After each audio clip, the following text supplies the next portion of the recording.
চলে আসলাম চকরিয়া মাতামুহুরী ব্রিজের উপর। এটা হচ্ছে মাতামুহুরী ব্রিজ। এই অটো 4 লেনের একটা ব্রিজ, খুব সুন্দর ব্রিজটা।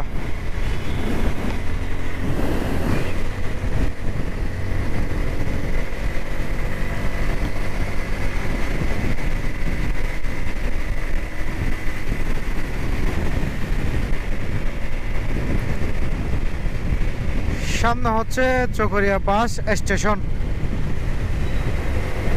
চকরিয়া বাস স্টেশন চট্টগ্রাম কক্সবাজারের মিডল ইস্ট একটি বাস স্টেশন, মিডল ইস্টে বলা যায়।